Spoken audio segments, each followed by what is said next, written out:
Yes? Okay, perfect. So, now that we are done with our round tables, love to hear the applause over there. Means that you had fun and that your discussion was very, very productive. So we're going to jump into the plenary. So I would kindly ask you just to kind of grab a chair whenever. You don't need to go to your old space as long as you have a chair. And we'll hear back from the groups. I'll give you all a minute to find a spot.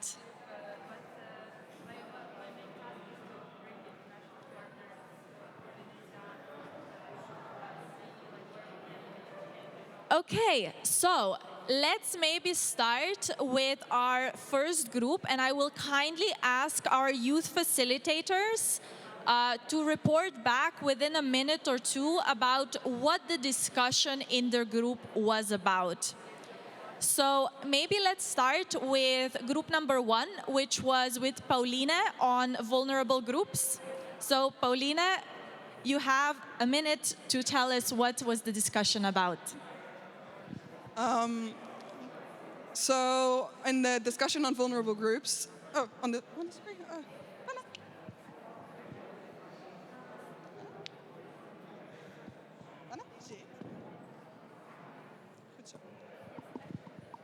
So I was in the group that discussed vulnerable groups. We were sitting in the middle of the room.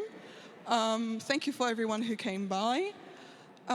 We had very interesting, really broad discussions. We talked about all kinds of different vulnerable groups. We talked about elderly, we talked about disability, but we also talked about the fact that vulnerability goes beyond who is vulnerable now, but we also need to talk about who is vulnerable in 10, 15, 20 years, who is vulnerable in 3 generations, and how does generational trauma actually affect the future that part of us is going to live in.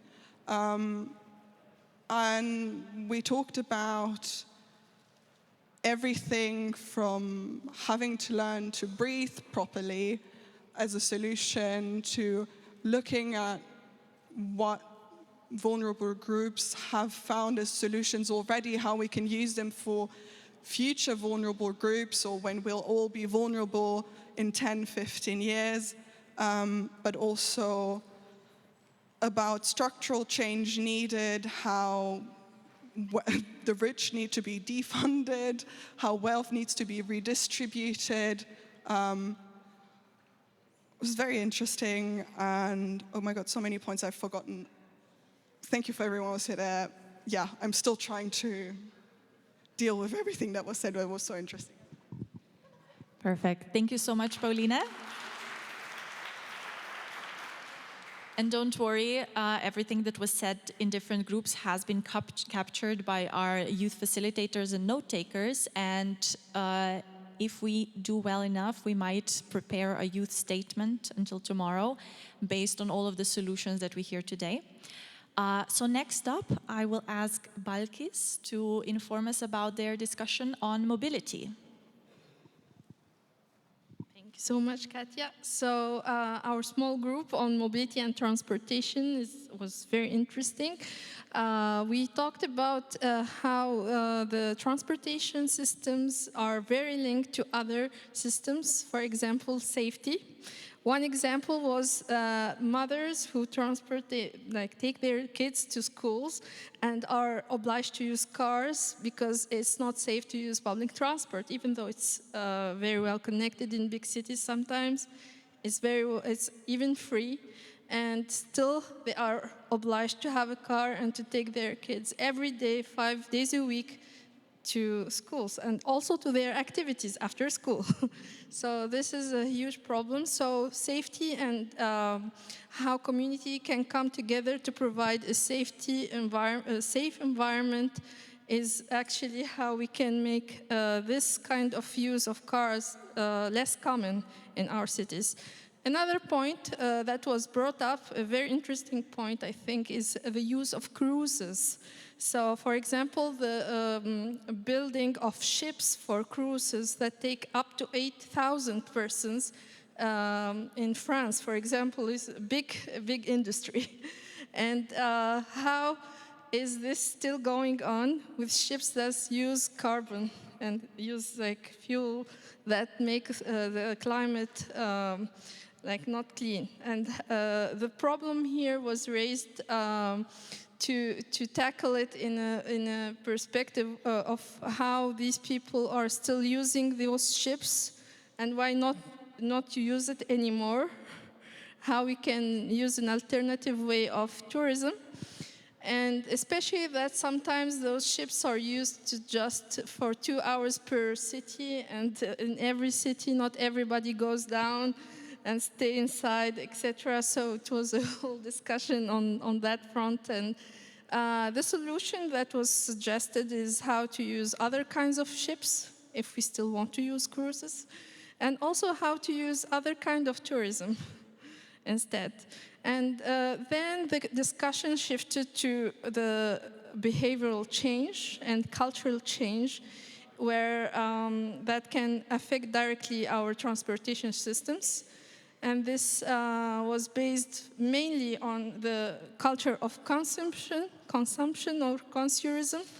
And that was tackled, or the solution that was suggested was in education, and how education can bring in the ethics and cultural change and shift in minds for this generation, the future generation, not to go to the easiest things and the things that are available and just to have more and more, but rather to get what is needed and think of the bigger picture, not just individualism, but in a societal manner.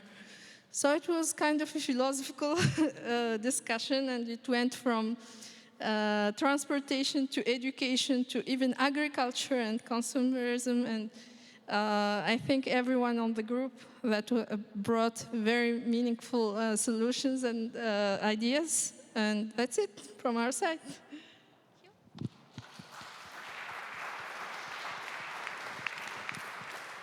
Also, with Vienna being a city of a great example for active mobility, I think that is also very appropriate that we cover this topic. And I must say that it feels good that I took a bus ride that was carbon neutral to get to this conference, so I will sleep easy tonight. So moving on to Natalia. She had the group on systems resilience and how to move from war and conflict maybe more into peace-building settings. Thank you so much. I'm going to start with the fact that Russian aggression to Ukraine forced the same volume of CO2 emissions, the same as Austria, Hungary, Czech Republic, and Slovakia produce in 1 year combined. And today we had a great phrase that climate crisis has no borders. And if we have it in Ukraine, which is a part of the Europe, we can understand what the consequences of this aggression can face all of us presenting here and all of our families that are living in Europe. So we were talking about how we can build back better cities that have been involved into the war, within keeping in mind already about climate-friendly approach. We were thinking about if there are many European cities looking for different ways of how to tackle these issues, Ukraine is the best place to try what works, what is not, because basically some of the cities are not existing anymore. So we can invest and see how it works. It's like a startup and a sandbox approach. Same, unfortunately, we can do in terms of aggression and its consequences. The second thing that we were thinking is that I think it's fair to say that for Ukrainian people, climate crisis and climate issue is not going to be the top one priority. And we were thinking how we would reframe to show the Ukrainian society and society also affected by war and conflicts, how not to say this is a crisis issue, but it's also the condition of your home, where you're going to live. So in this way of rephrasing and reframing this issue, we can work with the society and make it smooth transition, that it's also important to think how we can rebuild back better, within keeping in mind about climate resilience and climate resilient system in general. Thank you. Thank you very much. Okay, so moving on, I will call on to Beth, who talked about economic measures. So money makes the world go round, so let's see what the discussion was here. Thank you, Katja. So in our group, we talked about various things. We talked about carbon pricing and incentives. So we talked about how carbon taxation is considered the most effective tool because it allows individuals and businesses to make their own decisions based on price signals. So whether they want to travel less and eat more meat, or the opposite, for example. But we talked about the challenge with regards to kind of carbon taxes are unpopular because the benefits are concentrated, whereas the costs are diffuse. So we talked about coupling carbon taxes with redistribution mechanisms, such as returning revenues to citizens through rebates or reduced social contributions to maintain fairness, and also using behavioral interventions that can complement it, such as nudging people towards sustainable options. Then we also talked about public versus private finance. So there was comments about how public finances are insufficient, especially at the city level where resources are limited.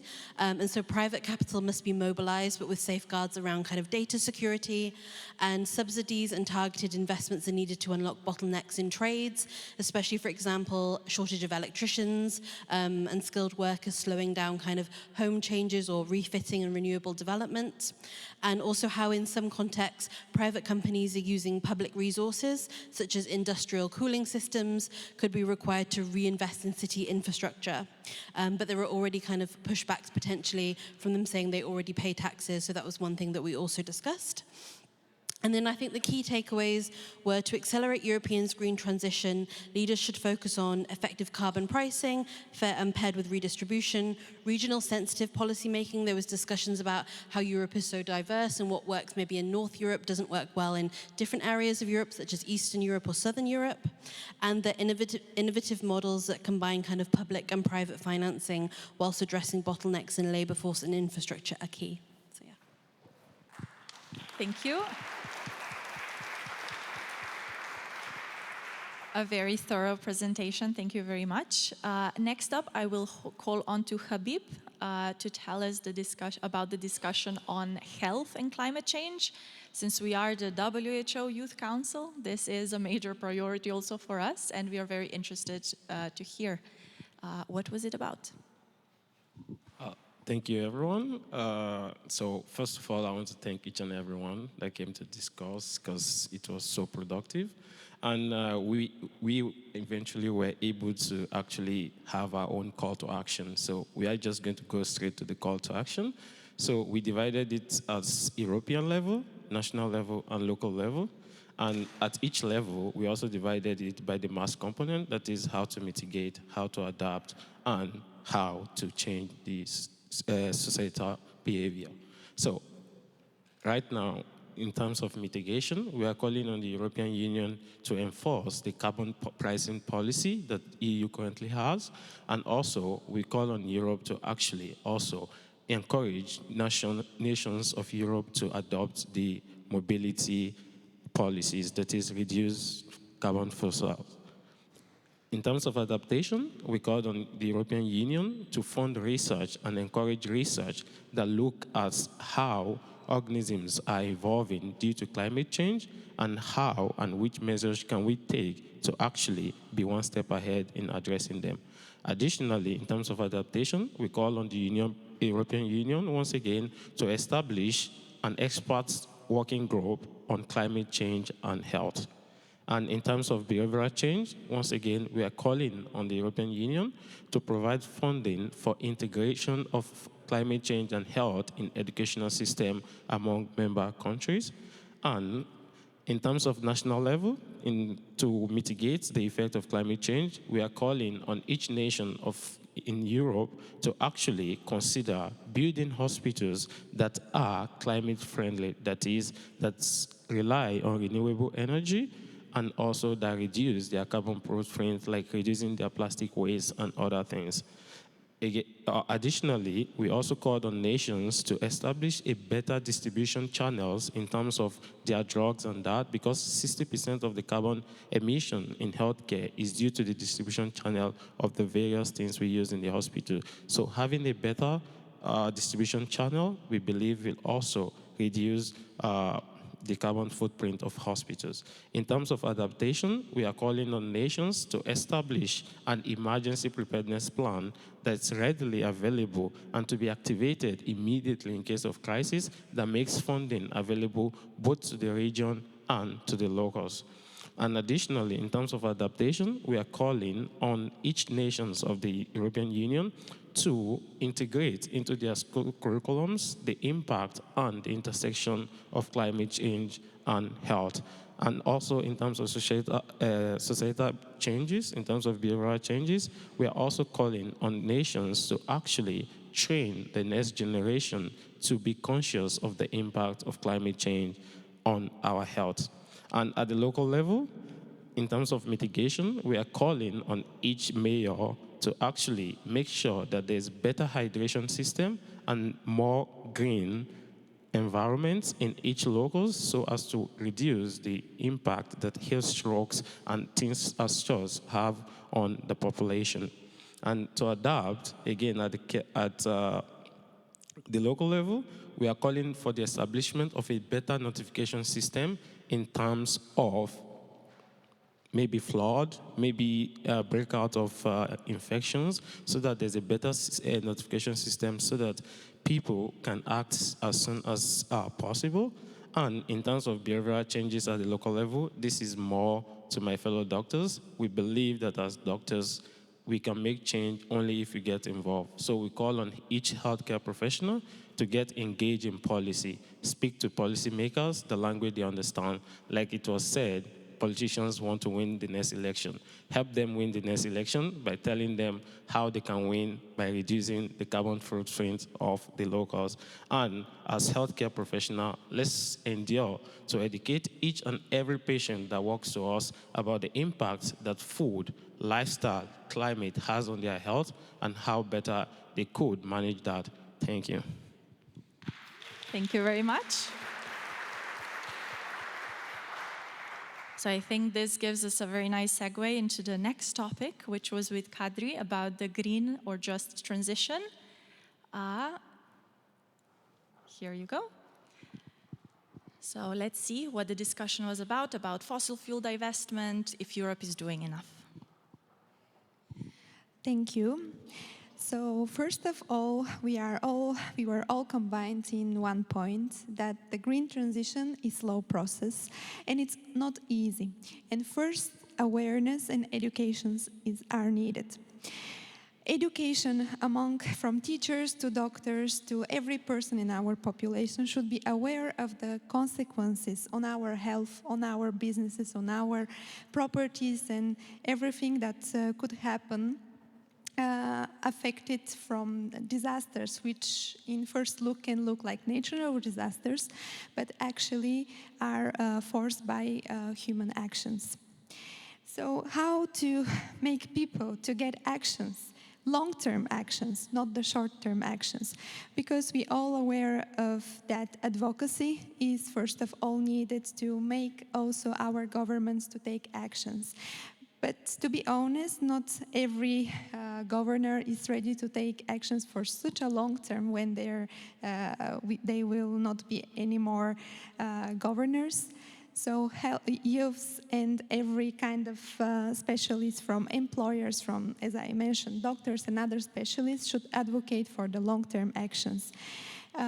We talked about the insurances, which was really interesting topic because this is an industry that earns a lot. And you cannot make people to do something if they don't have benefit from this. Yes, if it looks like paying a little more taxes to the plants or to the employers who consume more than they give actually, could be a first step, even if it looks like a very small, like 2 euros, for example, more than they give usually, can have a huge impact. And insurances, such as the tourists have insurances when they travel around, also for the locals is important. So to make sure that equity and justice are also appreciated in terms of preparedness and prevention of these situations in disasters and hazards. We have talked about more concrete examples on wildfires and loss of water resources and how to make them more stable. And if we have a look back in the history, we see very old, ancient populations, like in Jordan, in Petra, are existing old cisterns under Istanbul who drains and collect the waters. I give this example because nobody here talked about the Balkan regions and South, maybe I didn't hear, excuse me if I didn't, but Eastern and South Europe, which are really meeting the problem of lack of water, and we feel this problem during the summer.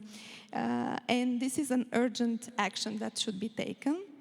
Very sorry that no any governor is presenting this region, except from one of the participants from Romania, who gave a really good idea for sub-regional coalition to unite around one common problem that affects all the region, because the borders, as we all agree here, cannot be case when it comes to green transition or climate change. And last but not the least, to be more positive on this aspect, I have asked to give each of us to give positive examples of the development that we made for the years. And for example, in France, the regular campaigns and educations gave results, but when it interrupts and it doesn't, and we don't maintain it, it doesn't give results. So regular campaigns in education would have really positive effect, even if in first sight it looks like nothing happens, it has effect. Even the village people, they start understanding where elderly people, they don't have enough education, but you talk about these situations to them, they understand and they support. So, and children, you can always educate them. And Bangladesh is another country which maintain to reduce effects of the disaster, improving the signal system. So we have hope that we can change our future. Thank you.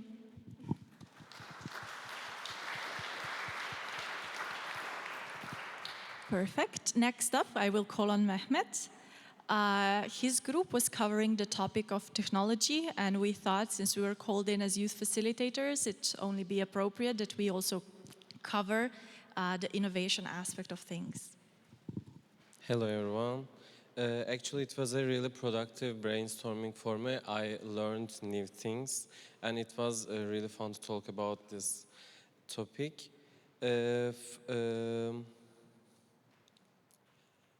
First of all, we talked about, and I learned lots of things about the geoengineering and some positive and negative sides of it, and how the new generation look at this new kind of system. And we also talked about fast fashion business, because it really uses technology, and it's really uses so much of our lives. And we talked about our countries, what are we doing different in fast fashion, and we talked about France's fast fashion law, and we talked about carbon taxes. Is it good or bad thing, the positive and negative sides of it, and philanthropy is positive and negative sides of the climate changes. And also, we talked about the personal, national, and the global level of how can we affect and how can we find the solutions, and even personal changes make a big difference on our aims. We, at the end of the conversation, we had some sentences, and it was Europe has to unite on this topic and make a bigger impact on our goals. And also, it's an interdisciplinary area, the technology. We talked on the health and the other in the industries affecting on the technology, and especially about the artificial intelligence and the other technologies. They are all have carbon footprints, and they are all harming nature. But we have to balance what we profit and lose about it. We talked about these topics. Thank you so much.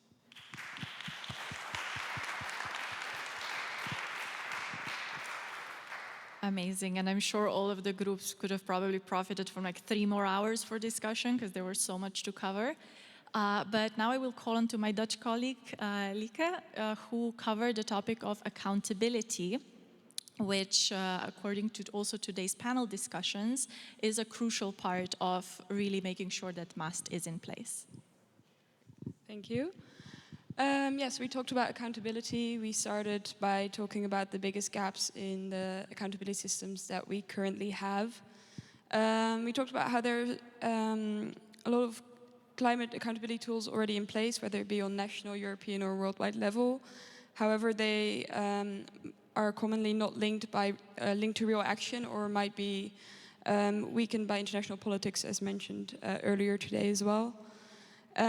We also noted that even when courts rule that governments should adhere to climate commitments, governments commonly ignore those rulings, and that leads to the degradation of the public respect for these institutions. What we've also noticed that voters are more commonly choosing parties without urgency on climate. And next to that, politicians fear backlash for speaking the truth on climate. We also talked about the powerful vested interest kind of behind the scenes that can strongly influence government policies, such as the agricultural sector. We lastly talked for this part about accountability, that it should not only be top-down, and that we must also educate the public and empower them and remind them of the power that they have in keeping their governments accountable.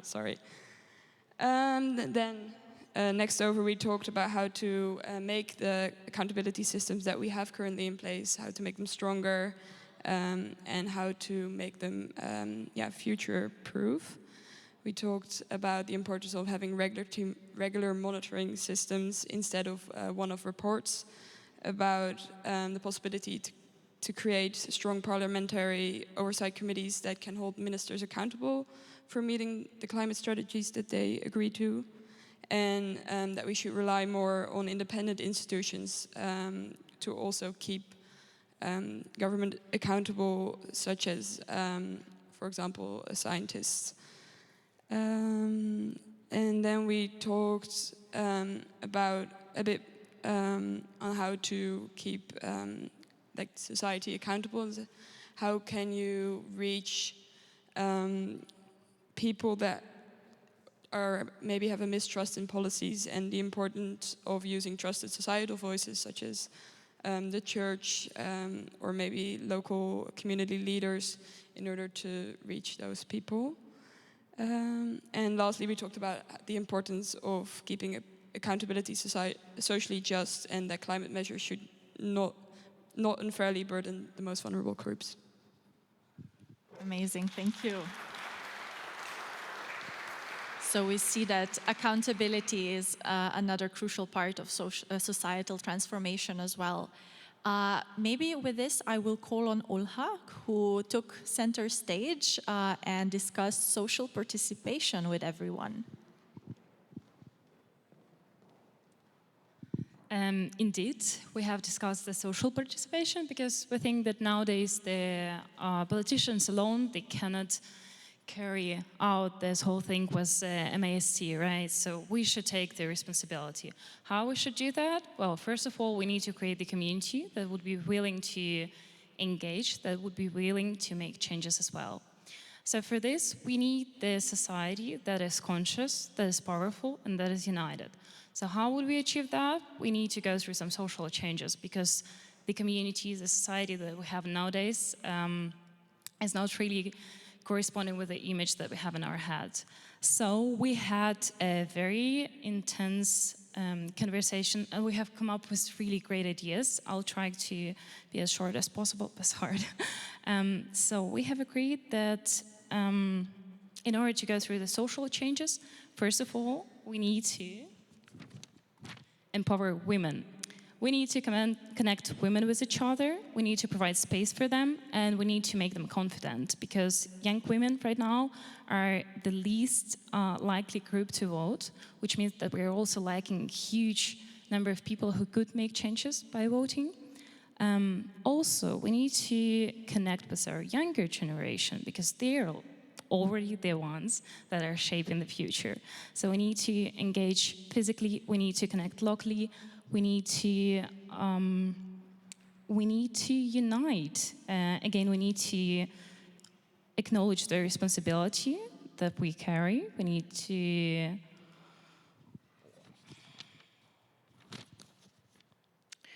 all right, that one I liked a lot.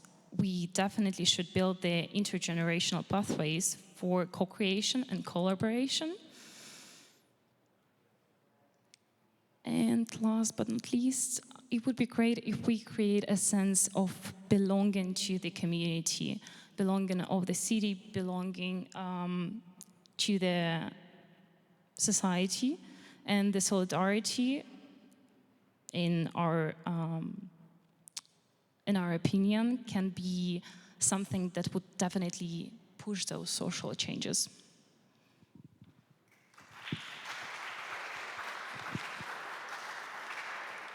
Social participation is also a very, very important tool for decreasing the inequalities amongst the population. So it is very much important to engage the communities, the patients, the youth, and also other vulnerable groups.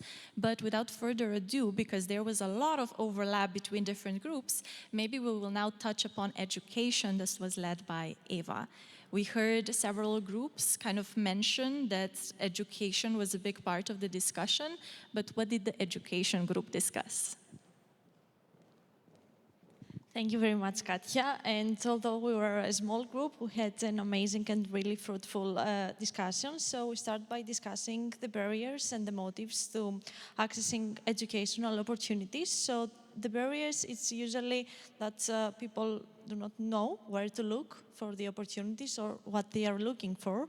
And then there is this whole thing of the accessibility, whether it is geographical accessibility or financial accessibility or accessibility relating to language or resources or any other form of accessibility barriers that we can think of.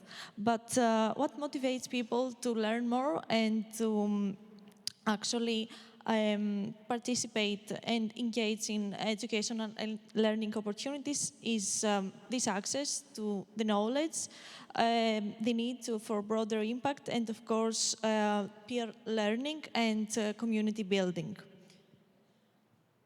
So we have three main proposals and three topics that we discussed. The first one is to have university-wide courses that do not focus on the problems but are rather action-oriented, aim at raising awareness and on building the community. And we realized that there are many effective and European-wide systems, such as the Erasmus Plus system, or there are some consortiums or alliances of European universities, such as the Utopia, the Civic, the Epicure, but we should focus on making them more accessible, fortify them, and also improve the accessibility, especially for the young people or people from resource-constrained areas to them. We can even introduce an Erasmus-type system for European-wide courses on sustainability that can take place during the summer break and foster collaboration between universities and countries. And we can even connect actually these courses with ECTS, so we can also ensure the quality of those courses. But beyond this, there are many people that are not in education or training, so we should aim on providing educational and learning opportunities for them, so we can make use of other forms of education. We talked about informal education, non-formal education, and we can also have massive open online courses, or even make use of social media as an educational tool, although there are many aspects that we should consider.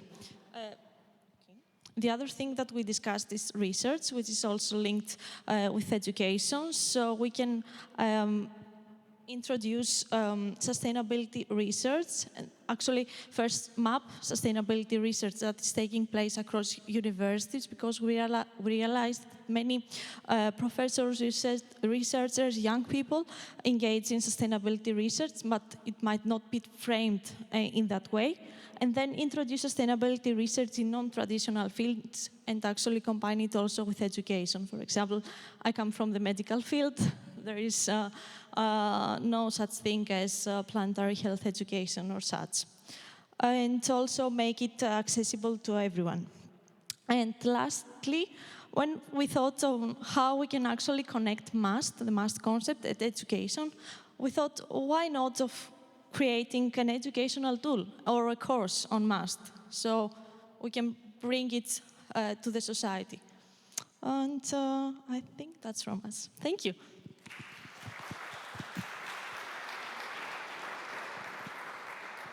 Perfect, and it's great to hear that also the discussions from a lot of the other groups kind of uplifted and added on as to what the education group was also discussing. But since I know that this is the last session that separates us from dinner, we also had a topic of agriculture and food systems that was facilitated by Corina. So I will ask you just for a little bit more of your time. We're almost done with all the reports, but Corina, what kind of food or maybe dinner did you discuss? Thank you, Katia. So we have addressed several topics, which I will now attempt to summarize. Monoculture dominates, so there's a limited resilience at farm and landscape level. There's a limited adoption of landscape diversification, like, for example, strip cropping. Natural landscapes are being replaced by uniform human-managed landscapes. So solutions could be use Europe's rich biodiversity and gene banks to develop more resilient crop varieties, encourage adoption of new technologies instead of demonizing them, and promote landscape-level diversification. Even if diversification alone doesn't guarantee resilience or profitability, large players like agribusiness, retail, banks dominate, so small farmers struggle to adapt. Policy changes are slow and incentives are often short-term. Farmers, people lack ownership and sense of community. So solutions could be development of a long-term stable incentive structures. Incentives should be not only economic, but also social and cultural. We should strengthen local ownership and cooperative community-based models and create multiple business models at farm level like local markets. We also talk about social and cultural problems because new generations are less interested in agriculture work. Consumers lack awareness about sustainability, biodiversity, and their food choices. There are high levels of food waste because there is a high production loss, and there is still an overconsumption of animal protein, which brings also to health and environmental problems. And social norms strongly influence behavior. So what people eat depends on context and social interaction, which could also be a solution. Other solutions could be to invest in consumer education on sustainable diets and food waste reduction, promote alternative proteins, encourage social campaigns, and foster a stronger sense of ownership and community around food and farming. And last, other problems are biodiversity loss and underutilization of ecogenetics. Oceans and fisheries are under severe stress, and also current practices are unsustainable. We have many available tools, like genetic, technological, ecological, which are not being used. And there is a strong influence of large lobbies blocking transformative changes.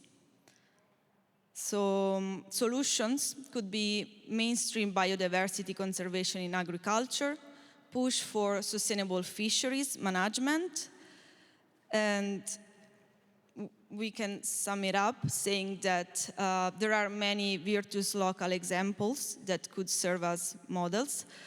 What we are probably missing is the will to embrace them. Thank you.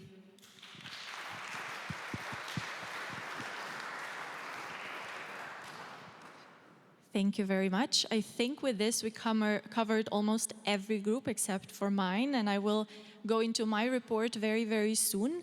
But first, let me just mention, because I've had a couple of people approach me and ask, how did we come up with these topics for the discussion groups, and how did we choose what we wanted to speak about? And first of all, we are very grateful to the organizers and Joachim, who kind of gave us the space to just create the discussion groups that we wanted. So, he offered a hand and we took the arm and ran with it. So we met online before the conference and we kind of brainstormed about what were the topics that were important to us.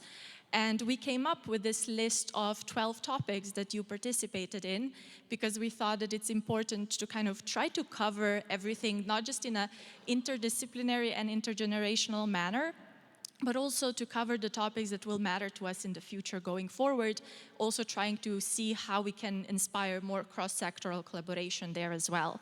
So we didn't want you to focus just on the topic that maybe you come from or are employed in, but that you can also explore some of the other topics. Now, with that being said, my group was talking about policy, legislation, and geopolitical trends, which in itself is a very heavy topic. But somehow we ended up kind of circling around some of the topics that were already covered by my colleagues, especially empowerment, capacity building, education, and similar topics. And we realized that a lot of the local actions that can be scaled up in Europe actually have to do with gamified approaches to climate education and providing edutainment tools that kind of translate the climate science into more simple language and into something that is more approachable to children and young people to kind of see and talk about. So going from that, we then kind of went into a discussion about the research of values and how values are actually a major factor when it comes to, our awareness of the world around us, how we perceive the geopolitical trends and how they even influence them in the sense of, what do we see through social media, such as TikTok and stuff like that. So we talked about the different archetypes that that exist out there in the sense of how we communicate about something, what we relate to, and what is important to us, and seeing that there is maybe this lack of knowledge on how to actually communicate about a common agenda, because there's always some sort of thing that will alienate a certain group of people. So we haven't yet gotten that down yet, and that is maybe like a major point that we need to figure out how to do better. We then also touched upon schools and how are potentially schools a major factor, again, in understanding how, the awareness is built when it comes to young people. We talked about why social participation is also important here, specifically the role of civil society and youth organizations who approach different vulnerable groups or other youth through the peer-to-peer approach and non-formal education methods, because they're much more relatable to what they are experiencing in everyday life. So that is another big part of how we can achieve more than what we are achieving right now. And one of the last major points that was super important is also touching upon the research. We realize that there is a lot of research out there about climate change, sustainability, planetary health, and so on, but there isn't like a website where you can go and see like, oh, this researcher is working on something and another researcher over there is working on something else. So there's duplication of research efforts, lack of funding when it can maybe be combined, or that researchers can kind of build on each other's, data sets and knowledge building and so on. But there's just this simple lack of awareness or a network through which we can see what types of research is actually happening out there or what has already been conducted. And that can maybe be used to kind of see what kind of knowledge we can then put into practice to then, tackle the policy, the legislation, and the geopolitical trends. So not to be too long, I will end here. But since I do believe that we have a little bit more time, yeah, I will hand over now back to the moderator. I think we have a picture coming up. So first of all, Katja, let me thank you for rallying this group. I mean, I think we had our first conversation about 8 months ago, and I'm glad to report that Professor von Braun still has all of his arms and all of his ligaments intact, because I think this was an incredible asset to our conversation. I am so impressed by how thoughtful and articulate you were in doing these groups. I had a chance to listen in to some of them. And as a Hollywood film used to say, you know what? The kids are all right. So I am leaving today incredibly optimistic, because I have great faith in everything that you have put together here. And I frankly would like people like me to just get out of the way and just facilitate everything that you've just presented here. So thank you, Olga, thank you, Mehmet, thank you, Beth, thank you. I mean, really fantastic job, thank you. But of course, the whole point about a call to action is a recommitment from all of us to leave here in doing some of the things that you all put together. So that's for tomorrow, so crystallize what it is you need and want to be doing. You see, I'm filibustering here a little bit, because what we have next is indeed probably what nobody wants at the end of a 32°C inappropriately hot day in Vienna, is a photo of all of us together on this very stage. So give us a couple of seconds to rearrange this. Our photographer is right here in the middle. We're gonna put some chairs up so that we can all fit into this picture. And then that is the last thing truly that's separating all of you from dinner and the kind of deepening of conversations that we look to have. Dinner is straight across the courtyard. Don't run there yet, stay for the photo, but give us a couple minutes to set this up. Thanks very much.